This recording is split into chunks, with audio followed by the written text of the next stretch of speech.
suis très heureux de vous retrouver aujourd'hui pour une nouvelle vidéo de présentation manga sur ma chaîne. Et aujourd'hui on va s'attaquer à un manga assez particulier, nous allons parler de Killer Instinct. Il s'agit d'un seinen du genre suspense thriller paru aux éditions Tonkam. C'est un manga avec le scénario de Michio Yasu et les dessins de Keito Aida. Au niveau parution, le Japon comporte déjà 5 tomes, la série est toujours en cours et concernant la France, le tome numéro 2 paraîtra le 25 mai 2016. Dans cette petite aventure, nous allons retrouver 7 personnes, donc c'est-à-dire 4 hommes, 2 femmes et une petite enfant de 9 ans, qui sont tout simplement emprisonnés dans une sorte d'ancienne école un petit peu désaffectée, et ils vont découvrir des choses assez particulières. Par exemple, toutes les fenêtres vont être tout simplement bloquées par des espèces de panneaux métalliques, ce genre de choses. Et surtout, dans une pièce, il y a un hachoir et tout simplement une marmite pour pouvoir faire cuire des aliments.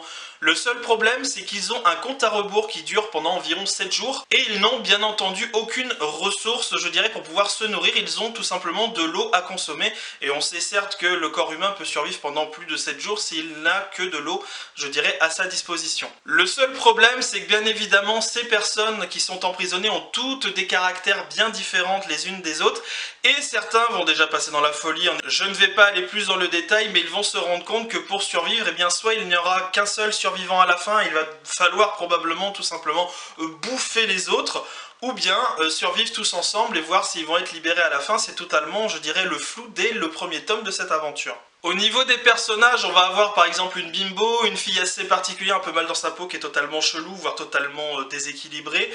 On va avoir au niveau des 4 hommes, donc un qui est extrêmement, je dirais, méticuleux, qui a beaucoup d'intelligence et qui se pose peut-être un petit peu trop de questions. On va avoir le gros beau gosse super badass, complètement débile, qui est un petit peu trop dangereux. On va avoir le petit gros mal dans sa peau qui est obsédé par, je dirais, la petite culotte d'une petite fille de 9 ans. Enfin, je sais pas, moi je comprends pas pourquoi est-ce que ce mec il est obsédé par la petite gamine de 9 ans et surtout par sa petite culotte, quoi. Vous êtes dégueulasse. Enfin, ça c'était pour la petite présentation, si je puis dire, de l'histoire et du synopsis. Donc au niveau manga, nous avons une couverture qui est quand même assez particulière. On a un mec crucifié et enchaîné, donc ça m'a paru un petit peu bizarre. À l'arrière, on va voir évidemment l'intégralité des protagonistes de l'histoire. À l'intérieur, nous avons un chara-design qui, très honnêtement, est totalement convenable et très agréable. On a vraiment pas mal de détails au niveau de l'environnement, au niveau des personnages qui sont très bien retranscrits. Donc honnêtement, c'est vraiment quelque chose qui est très plaisant au niveau de la lecture. Je vais vous montrer encore voilà, une dernière petite illustration totalement au hasard.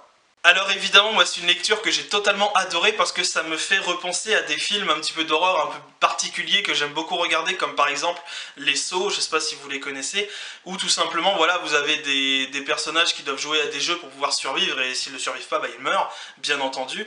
Et du coup on est totalement, je dirais, sur quelque chose de très ressemblant avec déjà ce premier tome où il va se passer déjà beaucoup d'événements.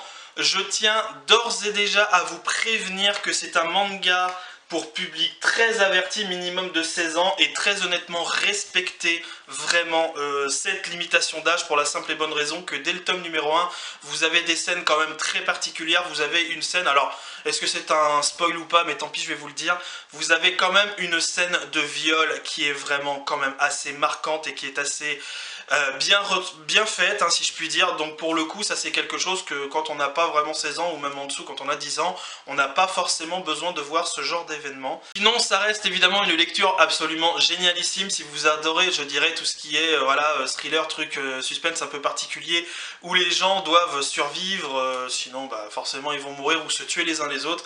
Bref, c'est un manga particulier qui ne laisse personne indifférent. Et bah, si vous aimez bien, je dirais, ce genre-là, que ce soit au cinéma ou même en manga, et bien n'hésitez pas de vous jeter vraiment sur Killer Instinct. C'est une lecture qui vous satisfera en tout point de vue. C'est ainsi que va s'achever cette vidéo sur Killer Instinct. J'espère qu'elle vous aura plu. N'hésitez pas à me laisser des commentaires, à partager la vidéo, bien entendu. Je vous rappelle, j'insiste vraiment pour le public averti. C'est vraiment un manga très particulier. Donc certes, il est génial, il est à voir et tout, mais quand on est un petit peu trop jeune, parfois il faut peut-être passer à côté de certains événements. Voilà, c'est un petit peu normal. Sur ce, eh bien je vous laisse, je vous dis à très bientôt. Je vous fais des gros bisous et je vous dis à la prochaine. Salut à tous.